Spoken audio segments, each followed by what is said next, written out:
Okay, I'm here at the Open Gallery, and it has its vernissage today, like 5 o'clock, sorry.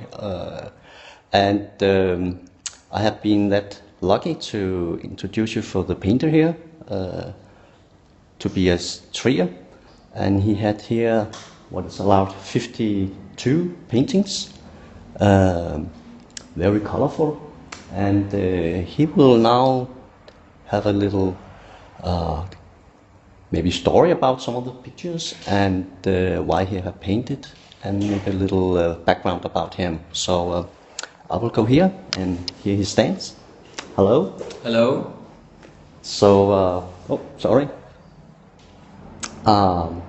Yeah, you have been here hanging about 52 paintings up. Yeah. And how has it been to be in this process? And maybe also tell a little bit about your background for being here. Yeah.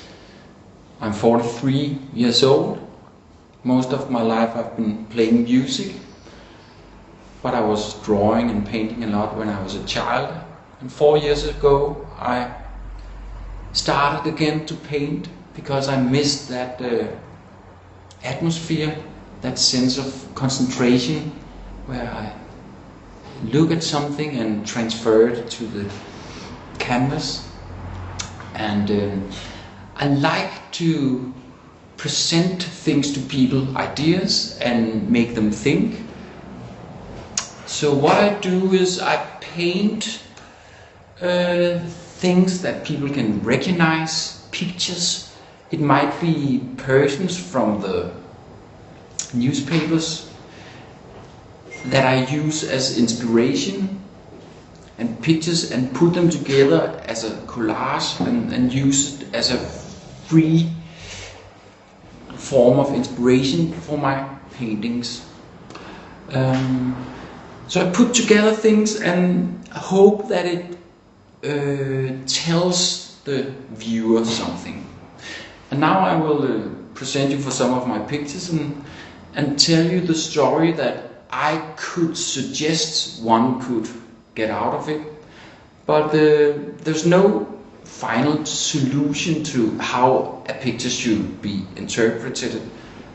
It's different from person to person, and I think that's the point of it, that it starts something in the viewer, and it's different from person to person what the picture tells you.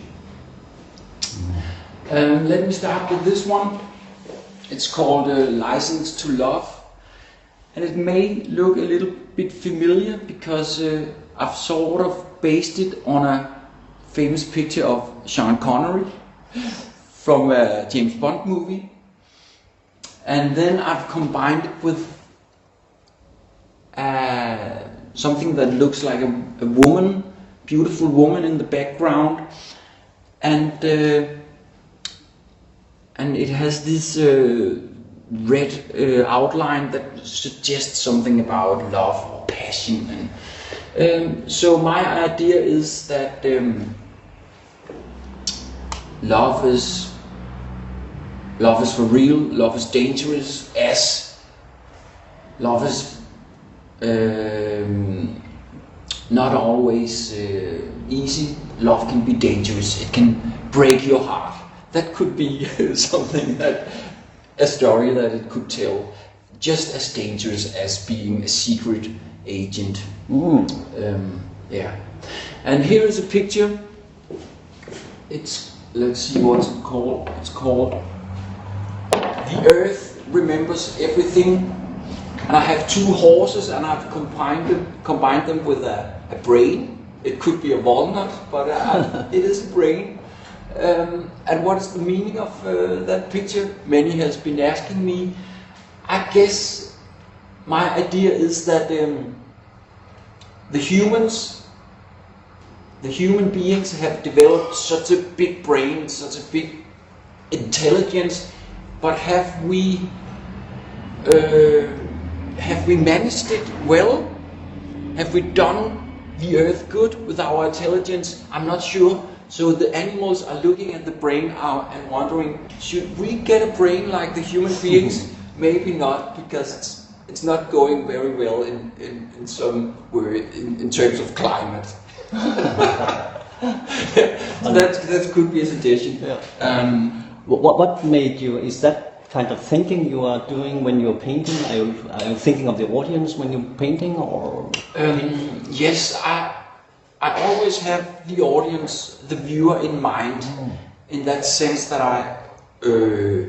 I want to present something, and that's my ambition. That's what drives me. The eager to show something to people, and then I get ideas, and I'm entertained by the thought that people may be wondering what's the meaning of this.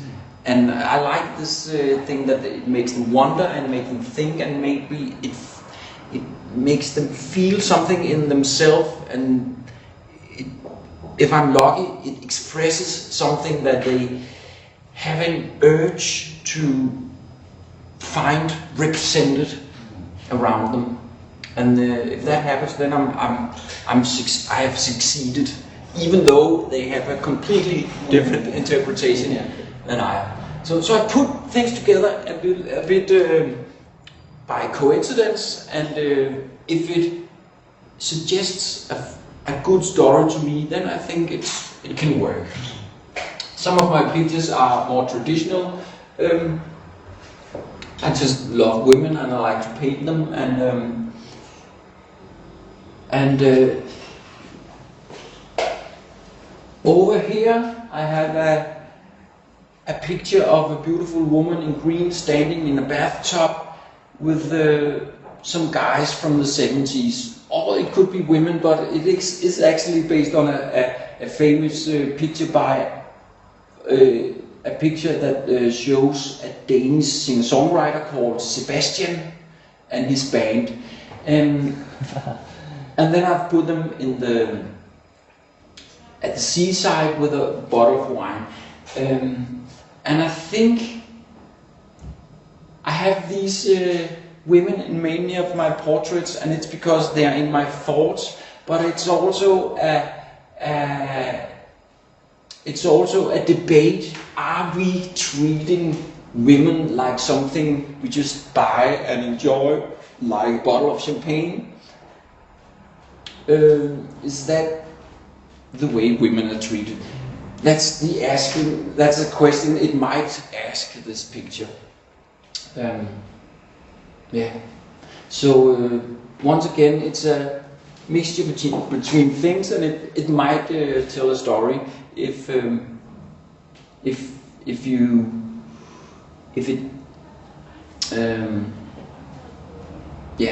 open. How do you generate this combining? Have you a long process to find out? It take a month before it's finished, or how fast are you? I try to paint quite fast, actually, because I like to have an spontaneous style, because I think so much in our lives is controlled to death. When we think, when we write, when we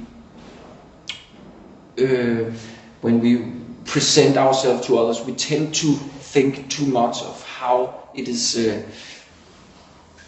We tend to manipulate it too much.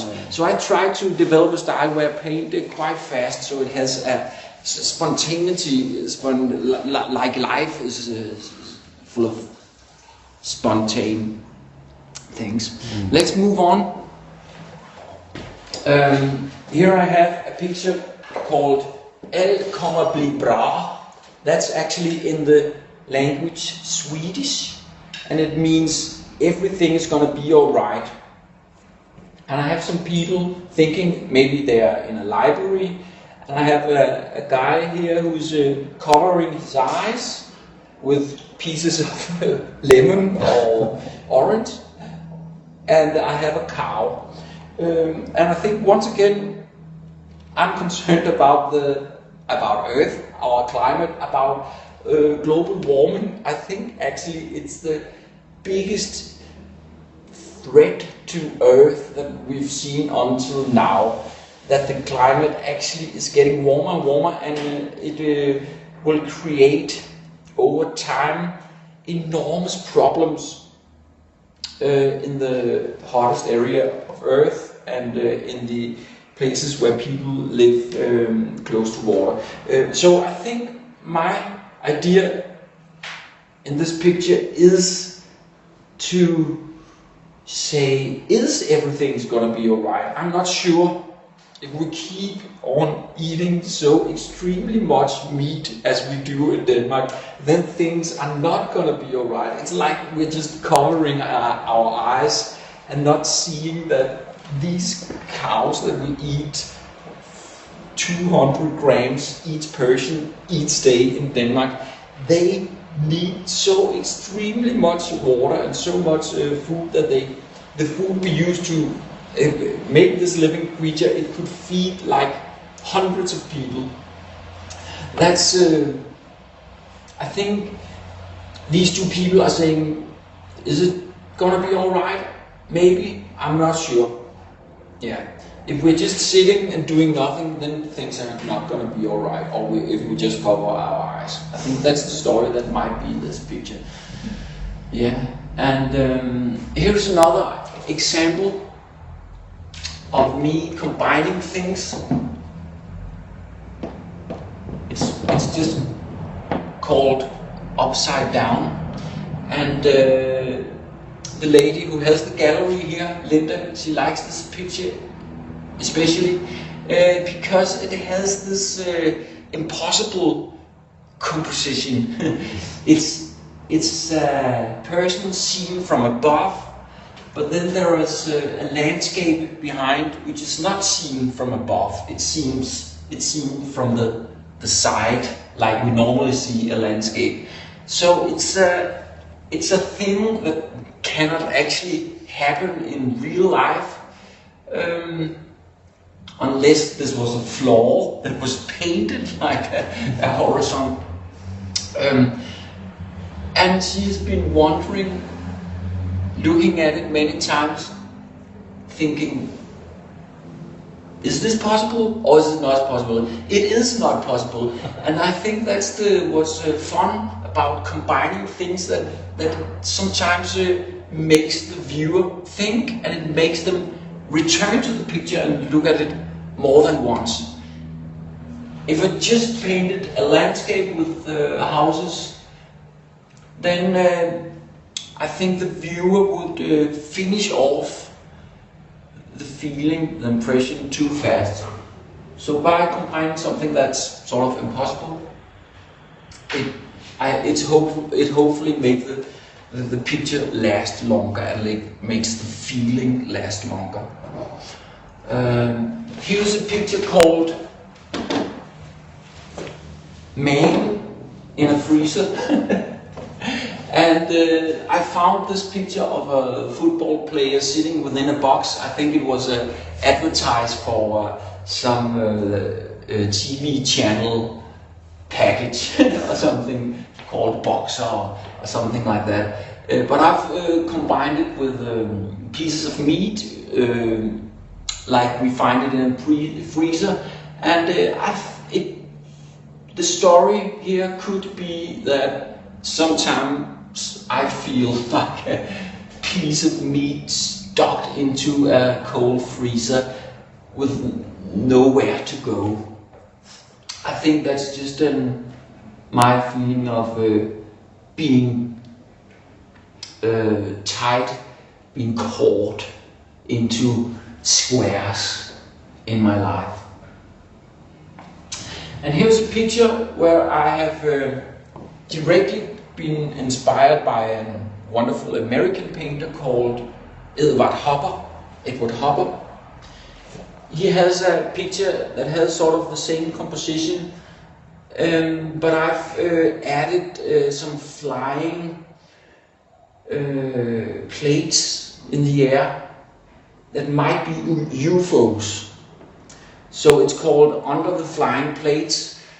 So it's what you call a paraphrase over Edward Hopper. It's it's inspired clearly by his painting, but I've added a comment to take it into another time, to take it from a ordinary tableau into something that might suggest science fiction or UFOs. So it might be her thoughts. She might, even though she's sitting very calm with a cup of coffee, her mind might be going crazy with UFOs and flying plates. Yeah, that could be the interpretation. Here's a picture. It's my dad in 1980 in the middle, and his trio. He's a musician and a songwriter. And at that time he was very busy, and I was 8 years old, and I think I have this feeling of my father was in an oven. His work was burning so hard that it was in danger of hurting me and burning him up, like turning him into charcoal. That's maybe what this picture suggests. Yeah. Let's move on to this picture. It's one of my colleagues, a very nice Danish singer-songwriter called Maria Key.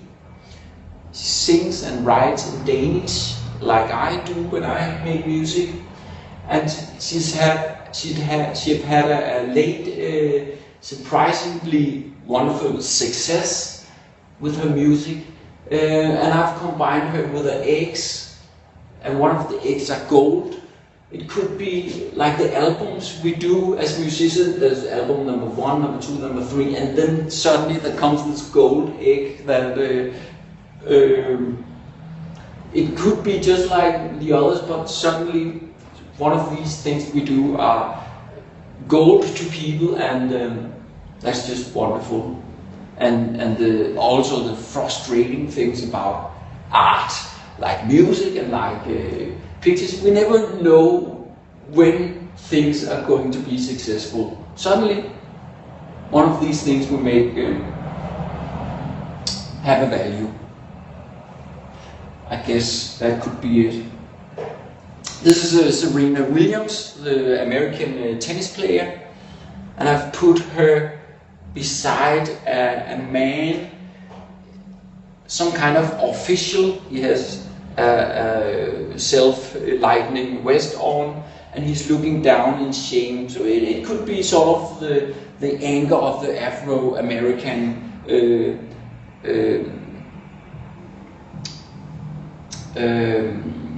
towards a white man, or anger of women towards men. I'm fascinated by Serena Williams' very powerful muscles. She's clearly much stronger than me. Yeah. This picture is just called Bang Bang, and it's a woman who has a sort of dull expression, and then there's this cartoon-like pistol shooting through her head, and I guess it expresses a feeling of how I feel sometimes, complete emptiness. I'm just staring out in the blue, and nothing is inside my head. It's like it's so empty that a thing could go through my head from ear to ear. I guess that's the feeling I'm trying to reveal in this picture.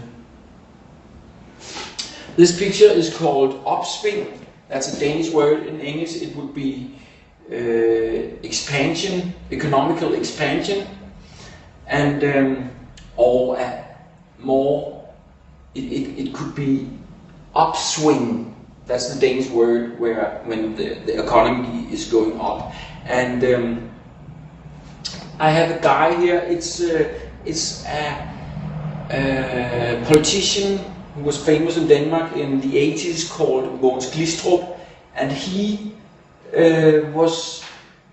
had the opinion that we should pay zero money in tax, and that the money should just rule by itself, and that would be better than any kind of regulation. And some people worshipped him actually at a time, like this guy, which looks like something from the Bible.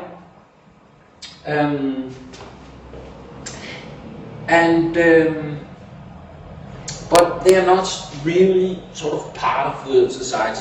They're not part of the real world, like the woman here bicycling. So it's just a comment on economical force. My philosophy is that wealth needs to be regulated, needs to be distributed to all of the population of the world, and